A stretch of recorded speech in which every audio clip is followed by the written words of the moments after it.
When marimba rhythms start to play. Ketsin ketaver, qo'yanchiq katta ko'cha.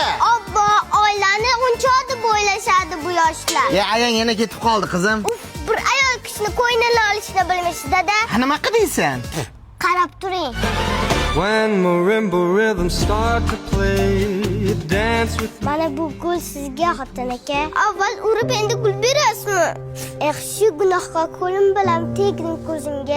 Mana ini xotin mushtigina bu bunday gaplar qayda o'rganib olg'aydi ekan? Dada cho'milishga borsak maylimi? Darrov kelamiz. Bitlang temiratga bosib ketmasin. Bo'pti, borag'anglar. Cho'miz gazarimga darmi hozir. Undan ko'ra ayangga qarasinglar. Ro'zi charchab ketdi. Orada shit xotinga paxta qo'yib turish kerak.